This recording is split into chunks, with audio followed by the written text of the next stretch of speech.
भाजपचे नेते किरीट सोमय्या आपल्यासोबत आहेत. सर, आज निवडणूक आयोगाची भेट घेतली. बोगस मतदार होत आहे, मतदान वाढले आहेत अशी तुमची तक्रार होती. आणि निवडणूक आयोगाची काय चर्चा करण्यात आली, काय सांगा? जे निवडणूक आयोगाचे महाराष्ट्राचे इन्चार्ज चोकालिंगम आणि त्यांच्या सहकाऱ्यांसोबत 55 मिनिटं चर्चा झाली. खूप गंभीर चर्चा झाली. मी त्यांना एक उदाहरण म्हणून मालेगावचा डेटा दिला. मालेगाव महापालिकेने 3273 नावं रद्द केली. आता त्यांच्याकडे जन्म प्रमाणपत्र नाही, परंतु निवडणूक मतदाता सूचीमध्ये त्यांचं नाव आहे, निवडणूक ओळखपत्र आहे. मी त्यांच्याकडे मागणी केली आहे की जसं बिहारमध्ये स्पेशल इंटेन्सिव्ह रिव्हिजन झालं, जो भारताचा नागरिक नाही आहे तो भारताचा मतदाता होऊ शकत नाही, ह्या लोकांच्या आधार कार्ड पण रद्द करण्यात आले आहेत. तसं स्पेशल इंटेन्सिव्ह रिव्हिजन SIR हे महाराष्ट्रात करावा, याची सुरुवात मालेगावमधून करावी अशी मी मागणी केली आहे. मी आता अन्य 10 शहरांचे पण डेटा यांना देणार आहेत. महाराष्ट्र निवडणूक आयोगाने चिंता व्यक्त केली आहे. त्यांनी सांगितलंय याची आम्ही गंभीर दखल घेणार आणि पुढे ज्यावेळी संधी मिळेल इंटेन्सिव्ह रिव्हिजनमध्ये ही नावं गाळली जाणार. तुम्ही एक मोहीम सुरू केलेली, बांगलादेशी मोठ्या प्रमाणात महाराष्ट्रामध्ये वाढत चालली, ती मोहीम देखील सुरू केलेली. आता इलेक्शन देखील जवळ येत आहे, स्थानिक स्वराज्यांच्या निवडणुका असेल, बिहार निवडणुका असतील, तर आता कशा प्रकारची त्या संदर्भात काही चर्चा झाली का?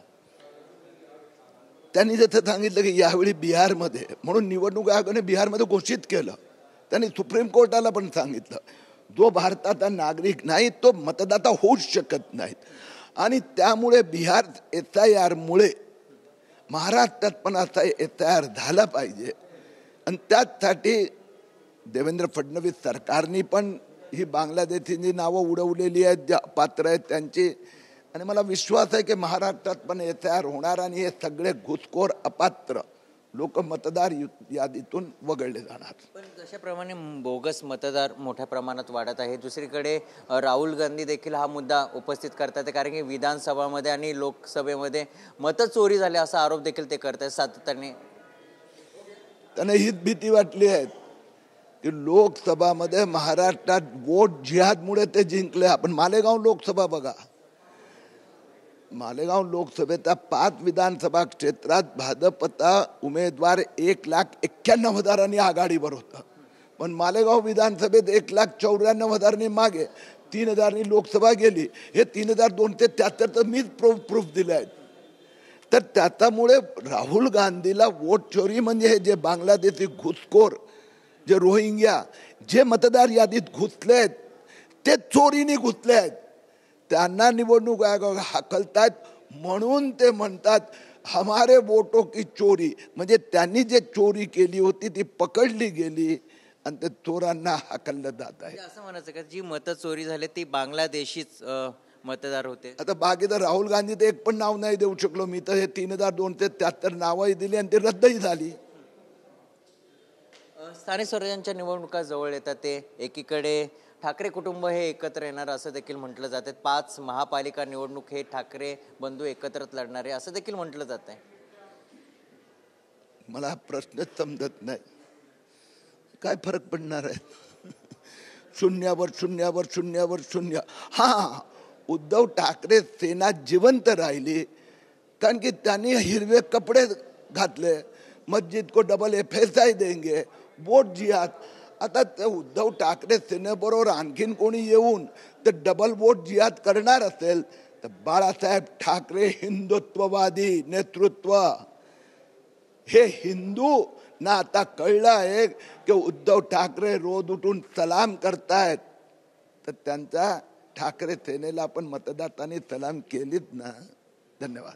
सर, एक शेवटचा प्रश्न आहे, मुंबईचा महापौर कोण बसणार? कारण की एकीकडे शिंदे गटाचे अनेक नेते म्हणतात, ते मंत्री म्हणतात ते मुंबईचा महापौर आमचा असणार आहे.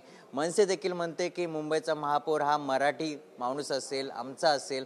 तर भाजपच्या वतीने मुंबईचा महापौर कोण असणार? भाजपच्या वतीने मुंबई, अभिमान घेणारा मुंबई बनवण्यासाठी निवडणूक लढली जात आहे. ज्या पद्धतीने महापालिकेला गेली 25 वर्ष उद्धव ठाकरे सेनानी लुटण्याचं पाप केलं, ती लूट थांबवली जाणार. आणि म्हणून मुंबईचा महापौर नाही, माझ्यासाठी महत्त्वाचं आहे मुंबईचा मुंबईकर, अभिमान घेणारी मुंबई बनवण्याचं काम भाजप करणार. नक्कीच हे होते भाजपचे नेते आणि मंत्री किरीट सोमय्या. त्यांनी सांगितले मुंबईचा महापौर हा मुंबई अभिमान मनवणारा तो असेल आणि तो भाजपच असेल, अशी प्रतिक्रिया किरीट सोमय्या यांनी दिली. कॅमेरामन मनीष विचारसह मयुरेश जाधव, TV9 मराठी, मुंबई.